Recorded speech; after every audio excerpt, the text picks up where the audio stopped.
오늘도 우리에게 주시는 이 말씀을 통하여서 또 하나님의 귀한 복을 또 은혜를 누려 가시는 복된 시간이 되길 간절히 기도합니다. 저희는 갈라디아서를 보면서 복음이 무엇인가, 그리고 믿음의 본질이 무엇인지 생각해 볼 수 있는 그런 시간들을 갖고 있습니다. 또한 함께 갈라디아서를 나누면서 복음과 교회가 세상에 전하는 메시지의 그 핵심이 무엇일까 함께 생각해 보는 그런 시간들을 갖고 있습니다. 사람은 하나님과 바른 관계를 가져야 비로소 제대로 된 삶을 살 수 있습니다. 그런데 문제는 사람이 하나님과 바른 관계를 맺기 위해서는 행위나 어떠한 외적인 것들, 율법과 같은 것들로 하나님과 바른 관계를 맺기가 어렵습니다. 하나님과 바른 관계는 자격이나 어떠한 조건이나 때로는 어떠한 혈통이나 신분, 지위 같은 것으로 맺을 수 없습니다. 성경은 사람이 공로를 쌓고 선을 많이 행해서 위롭다함을 받는 것이 아니라고 아주 단호하고 분명하게 우리들에게 말씀하지요. 그러면 어떻게 하나님 앞에 위롭다함을 받을 수 있을까? 어떻게 하나님과 바른 관계 안으로 들어갈 수 있을까? 그것은 오직 예수 그리스도 안에 있는 하나님의 은혜를 믿음으로만 하나님과 바른 관계를 맺을 수 있습니다. 그것이 바로 하나님의 말씀인 성경이 우리에게 분명하게 밝히고 있는 부분이고, 이것이 교회가 세상 가운데 선포하는 메시지의 핵심일 것입니다. 그래서 저희가 계속적으로 생각하게 되는 말씀이 있지요. 바로 갈라디아서 2장 16절, 사람이 위롭게 되는 것은 율법의 행위로 말미암이 아니다. 오직 예수 그리스도를 믿는 믿음으로 말미암는 줄 안다라는 말씀입니다. 믿음으로써 위롭다함을 얻으려 함이라 율법의 행위로서는 위롭다함을 얻을 육체가 없느니라. 우리가 이 말씀을 자주 기억하고 생각하는 것이 우리의 신앙 삶에 있어서 정말 중요하다 생각이 들게 됩니다. 아무도 하나님을 설득시킬 만한 공로나 선행을 가지고 있지 않고 자격과 조건을 구비해서 그분 앞에 설 수가 없다라는 것이죠.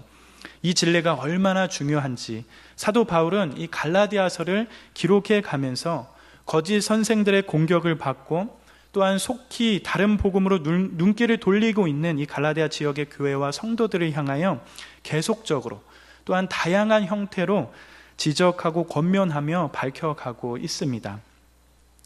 갈라디아 지역의 교회와 성도들은 복음을 처음 들었을 때 마치 예수 그리스도가 그들 눈앞에서 달려 돌아가신 것처럼 갈라디아 지역의 성도들에게 복음이 성령의 능력 안에서 생생하게 전달되는 것을 사도 바울은 경험하였습니다. 또한 바울이 전한 복음을 들었던 갈라디아 지역의 교회와 성도들은 생생하게 주님의 그 십자가를 경험하면서 또한 그것을 눈으로 본 것처럼 주님의 그 십자가가 마치 자신의 눈앞에 있었던 것처럼 생생하게 주의 복음을 받아들이고 행복했습니다. 그런데 그랬던 갈라디아 교회와 성도들이 이 하나밖에 없는 참 진리를 떠나 율법의 행위를 첨가하여 구원에 이른다고 말하는 자들을 향하여 눈을 돌리며 달려가고 있습니다. 자꾸 참 진리와 복음을 듣고도 자꾸 그들의 눈길이 다른 곳으로 향하고 있고, 율법과 할례와 같은 어떠한 외적인 것들, 자격과 조건을 찾아가며 그것으로 하나님 앞에 온전해지는 길이 있다라고 믿어가고 있습니다. 그러한 갈라디아 성도들을 향하여 사도 바울은 어떻게 말하고 있죠? 어리석은 자다, 그것은 어리석은 일이다, 그렇게 반문하며 이야기를 해가고 있습니다.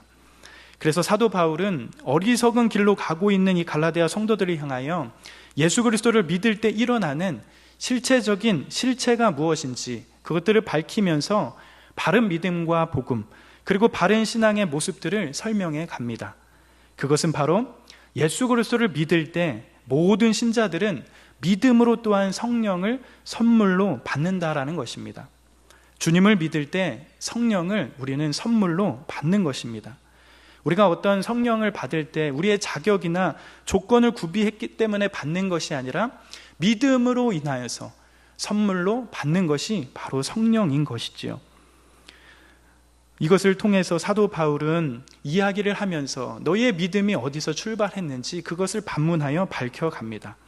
우리는 성령을 통하여 하나님을 아빠 아버지라고 부를 수 있는 그런 특권도 주어집니다. 그러기에 이러한 성령이 우리 안에 내주하시면서 우리는 더욱더 하나님을 만나보고 싶어하고 교제하고 싶어하고 예배하고 싶어하는 그런 열망이 생기는 것이지요. 또한 선물로 받은 이 성령을 통하여 우리는 기업의 보증이 되게 하십니다. 눈에 보이거나 손에 잡히지는 않지만 말씀이 얼마나 진실된 것인지 그 증거를 성령께서 보여주시며 하늘의 보화를 쌓으며 사는 것이 참 인생의 본분이라는 그 사실을 성령께서 우리 속에 보증해 가십니다. 이 모든 것이 바로 우리가 예수 그리스도를 믿을 때, 그분을 믿음으로 믿을 때에 일어나는 실체와 내용들이라는 것이죠. 이러한 것이 신자들 아래 일어나게 되는 것입니다. 그렇기 때문에 우리의 신앙은 믿음으로 시작하여 믿음으로 끝이 나는 것이다, 그렇게 말할 수 있습니다. 사도 바울이 보기에는 갈라디아 성도들이 믿음으로 값없이 은혜로 받은 이 귀한 구원과 선물을 선물로 받고도 어리석게 육신의 길로 다시 돌아가려고 하고 있다라고 보고 있다라는 것이에요. 사도 바울은 이러한 문제 가운데 갈라디아 성도들을 권면하기 위해 이러한 복음과 믿음의 귀한 문제들을 해결하기 위해 오늘의 본문의 말씀처럼 저희가 오늘 읽었던 본문의 말씀, 즉 아브라함이라고 하는 이 믿음의 사람을 끌어들이면서 이 문제를 다시 한번 풀어가고 다시 한번 그들에게 권면해 가고 있습니다. 오늘의 말씀 갈라디아서 3장 6절 어떻게 시작하죠? 다시 한번 읽어봤으면 좋겠습니다. 같이 한번 읽겠습니다. 시작. 아브라함이 하나님을 믿음에 그것을 그에게 위로 정하셨다 함과 같으니라. 갈라디아 성도들의 믿음의 문제를 지금 사도 바울은 어떻게 풀어가지요? 바로 아브라함과 연결하고 있는데 어떻게 연결합니까? 바로 아브라함이 하나님을 믿었다, 그것을 하나님께서 위롭다 정하셨다라고 말씀하면서 시작해 가고 있습니다. 사랑하는 여러분, 우리는 창세기를 보면 아브라함의 이야기를 자세히 살펴볼 수 있습니다. 창세기 15장에 보면 하나님과 아브라함의 언약의 말씀을 볼 수 있습니다. 하나님께서 아브라함에게 이렇게 언약의 말씀을 하시지요. 하늘을 우러러 무뼈를 셀 수 있나 보라. 내 자손을 이와 같이 하리라. 이 땅에 내게 주어 소유를 삼게 하겠다라고 말씀하시면서 하나님과 아브라함의 언약의 사건이 일어나게 됩니다. 창세기 15장에서 아브라함은 아직 자녀가 없었지요.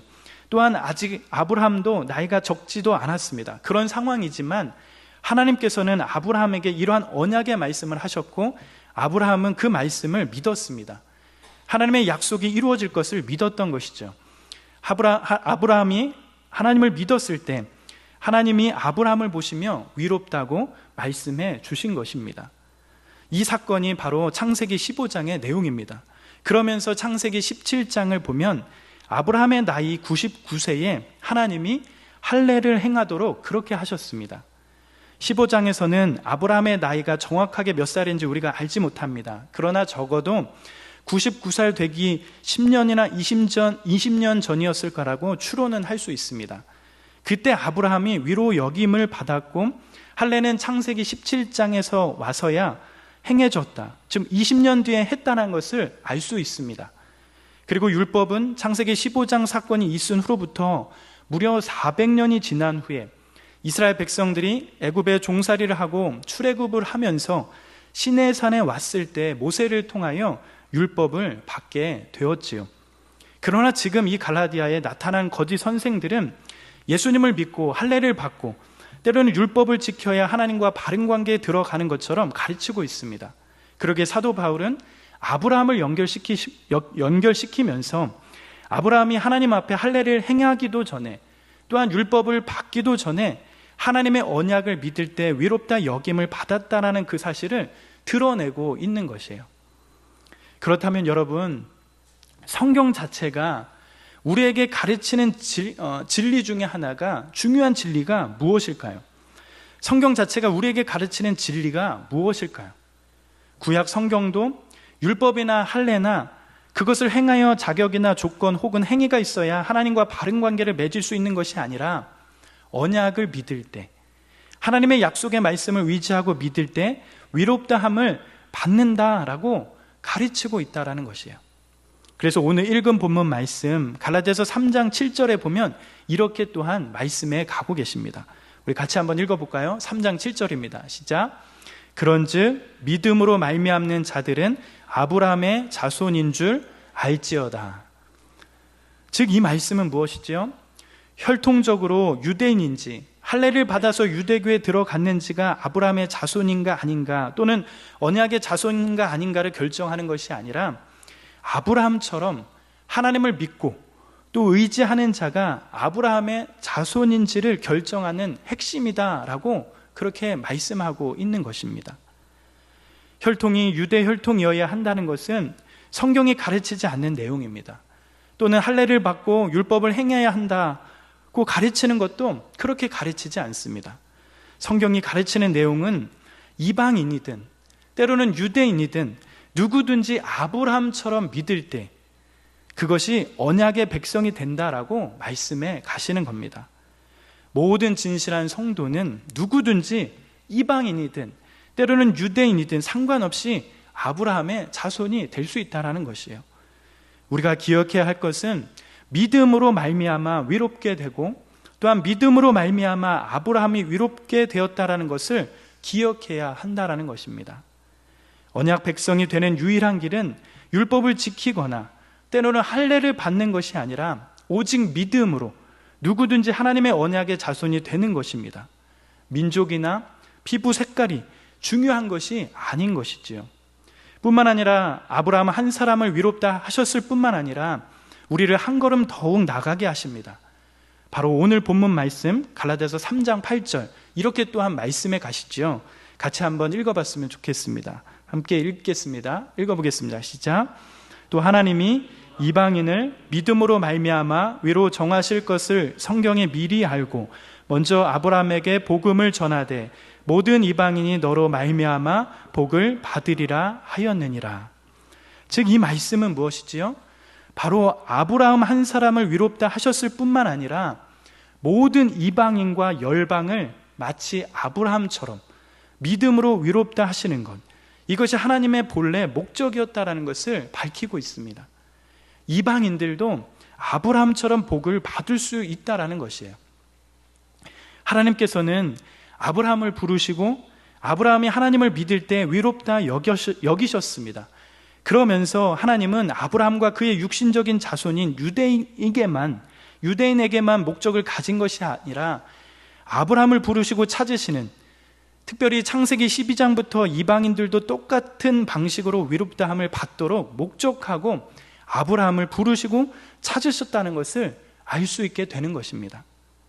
그러하기에 갈라디아서 3장 8절에서 말씀하시는 것처럼 모든 이방인과 유대인 누구든지 아브라함처럼 바르게 믿기만 한다면, 바르게 그 언약의 말씀을 믿기만 한다면 아브라함이 받았던 복을 함께 받는 은혜를 누릴 수 있다는 것을 알 수 있게 되는 것입니다.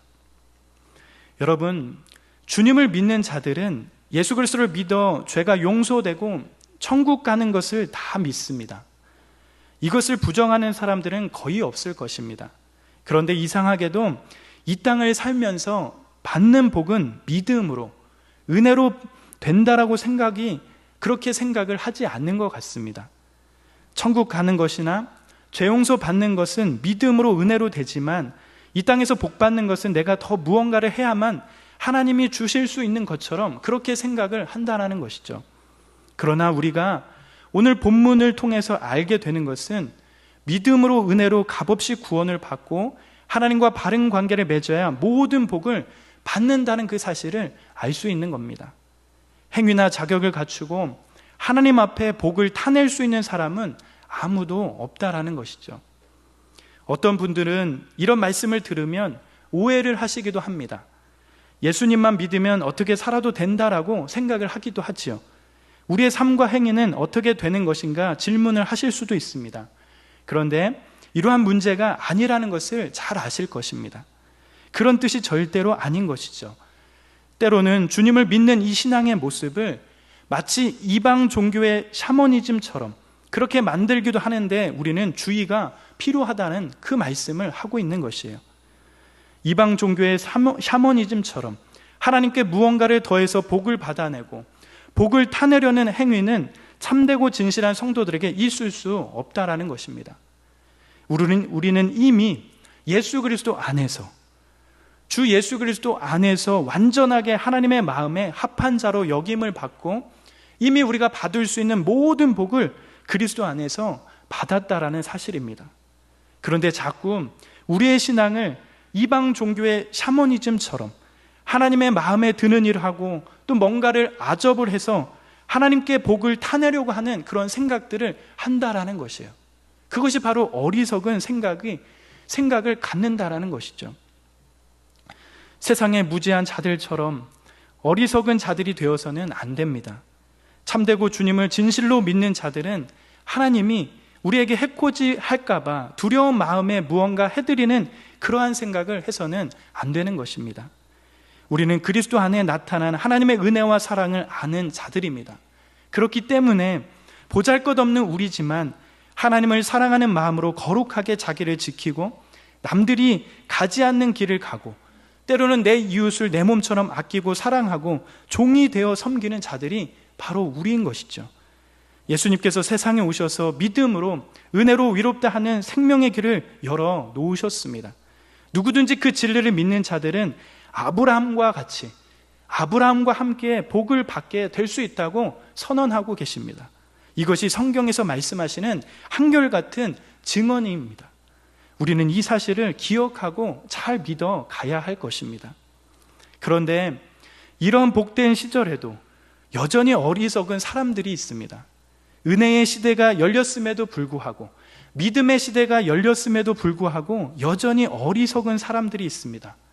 사도 바울은 갈라디아서 3장 10절을 통하여 이렇게 밝혀가고 있습니다. 같이 한번 읽어볼까요? 3장 10절입니다. 같이 한번 읽겠습니다. 시작. 무릇 율법 행위에 속한 자들은 저주 아래에 있나니 기록된 바 누구든지 율법책에 기록된 대로 모든 일을 항상 행하지 아니하는 자는 저주 아래에 있는 자라 하였음이니라. 여러분, 우리의 삶에 예수 그리스도로 인하여 귀한 은혜의 시대가 열렸습니다. 또한 믿음의 시대도 열렸습니다.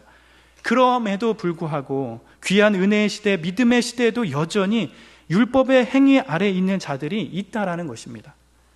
하나님 앞에 스스로 자격과 조건을 구비해서 선한 행위를 가지고 공로를 쌓아 하나님 앞에 남다른 존재가 될 수 있다고 생각하는 자들이 있다라는 것이에요.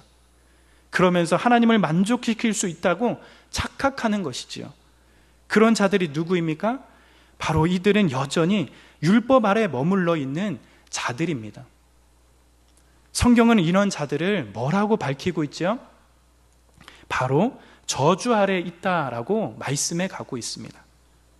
율법의 요구를 행함으로 자격을 갖추고 행실을 바르게 하여 하나님을 만족시킬 수 있다는 인간의 도모는 실제적으로 사람들을 저주와 심판과 형벌 아래 있게 한다라는 것이에요. 어떤 종교는 사람의 일평생 행한 성과 악의 무게에 따라 천국과 지옥으로 갈 운명이 갈린다고 말하기도 합니다. 대부분의 사람들이 막연히 그런 생각을 하기도 하며 그렇게 살아갑니다. 만약 그렇다면 어느 누구도 지옥의 저주와 형벌을 피할 수 없다라는 것이죠. 그것이 성경이 선언하는 것입니다.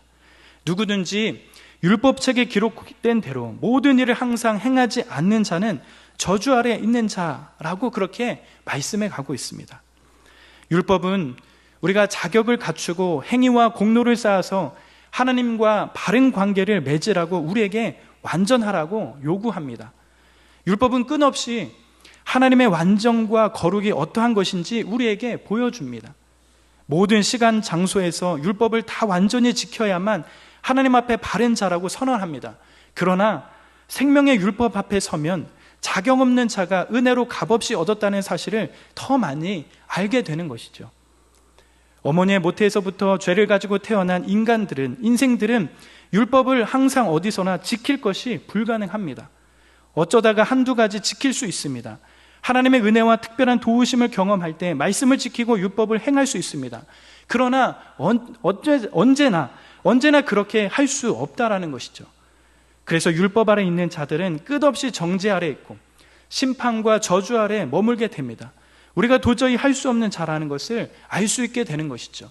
율법을 보면 볼수록 우리가 죄인인 것이 드러나는 그런 형상들을, 그런 상황들을 마주하게 되는 것입니다. 그러하기에 갈라디아서 3장 11절을 통하여서 우리에게 분명하게 말씀합니다. 여러분 어떻게 말씀하고 있죠? 같이 한번 보도록 하겠습니다. 한번 읽어볼까요? 시작.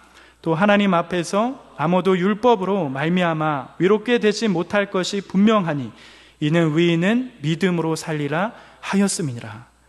사도 바울은 하박국서를 인용한 말씀을 하면서 권면해 가고 있죠. 이런 저주와 심판과 사망 아래 지배하는 세상 속에서 하나님 앞에 그 어느 누구도 율법을 지켜 위롭게 되지 못할 것이 분명하다고 선언해 가고 있습니다. 왜냐하면 의인은 그의 믿음으로 말미암아 살리라고 이미 성경이 말씀했기 때문입니다. 율법 아래서 정죄와 심판과 저주와 사망 아래 있는 인생들 속에 하나님이 그렇게 말씀하신 것이죠. 의인은 그의 믿음으로 말미암아 삶을 얻고 삶을 살고 저주나 심판이 아니라 사는 것처럼 살 수 있게 될 수 있게 된다라고 그렇게 말씀하고 선포하고 있다라는 사실입니다. 사람이 삶을 얻고 제대로 삶을 사는 것은 믿음이 아니면 불가능하다고 말씀해 가고 있는 것이죠. 누구든지 율법이나 행위 아래 머물면 저주와 심판을 피할 길이 없습니다. 믿음이면 가능한 것이죠. 그렇다면 죽어가는 사람들이 어떻게 믿음으로 삶을 얻고 생명으로 들어갈까요? 어떻게 믿음으로 살고 생명으로 들어가는 그런 길들이 열리게 되는 것일까요? 사도 바울은 갈라디아서 3장 13절을 통하여 우리에게 이렇게 도전해 가고 있습니다. 같이 한번 읽어보겠습니다. 시작. 그리스도께서 우리를 위하여 저주를 받은 바 되사 율법의 저주에서 우리를 속량하셨으니 기록된 바 나무에 달린 자마다 저주 아래 있는 자라 하였음이라.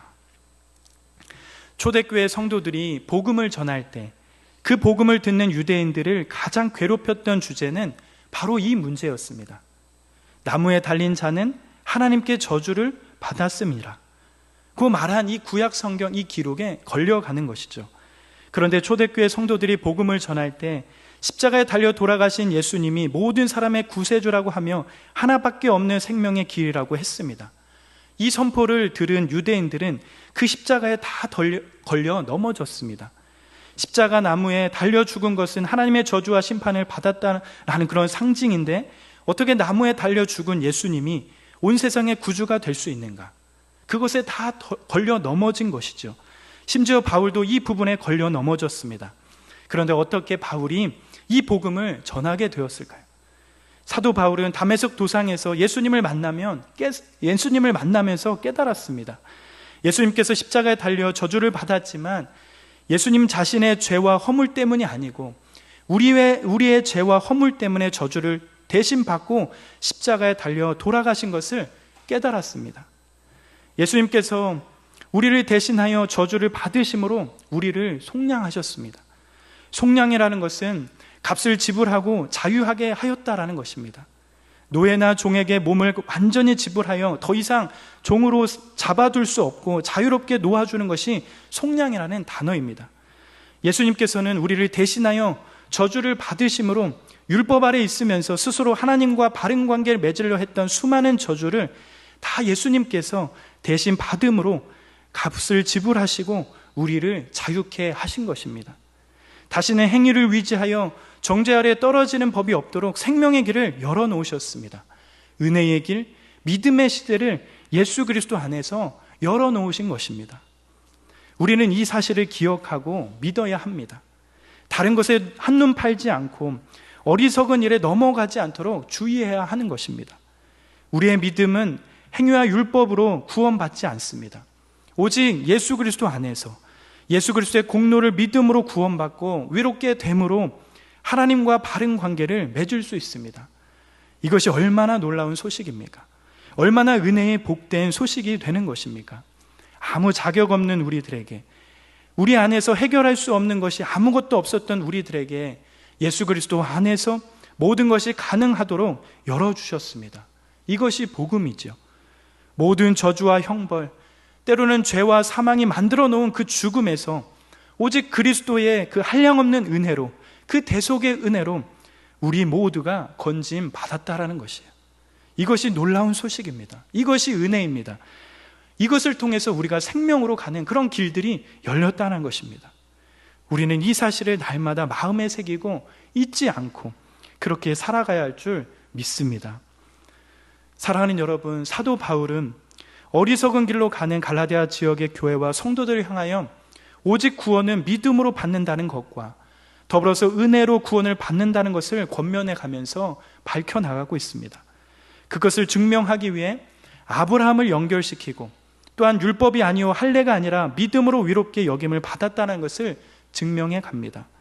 그러나 아직까지도 율법 아래에, 저주 아래에 놓여있는 자들이 많다라고 말씀합니다.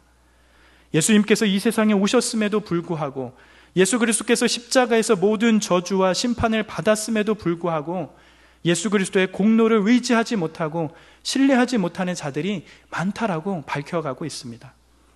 이 시대에도 여전히 율법 아래에 머물러 있는 자들이 있습니다. 또한 그러한 일에 자꾸 시선을 뺏기기도 합니다. 우리의 믿음을 시험하기도 합니다.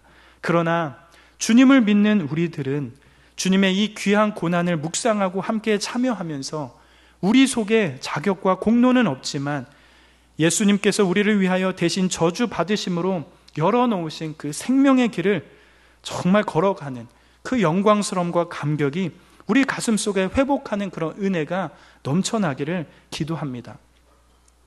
오늘의 말씀을 기억하면서 믿음을 주시고 은혜의 길을 열어주신 그 주님의 그 사랑을 기억하면서 복음 안에 강건하게 세워져 가는 저와 우리 귀한 형제 자매들의 삶이 되기를 간절히 기도합니다. 우리에게 주어진 믿음을 생각하면서 또한 우리의 이 믿음이 열어놓은 그 길을 통해서 우리에게 맺혀가는 선한 열매들을 생각하면서 주님을 믿어가는 그 복된 삶을 열어가시는 그런 삶이 되시길 기도하며 축복합니다. 우리가 이 복음의 복된 소식을 알면서 날마다 믿음으로 시작해서 믿음으로 끝나는 그런 참된 인생의 길을 걸어가시는 저와 우리 사랑하는 형제 자매들의 삶이 되시길 간절히 기도합니다.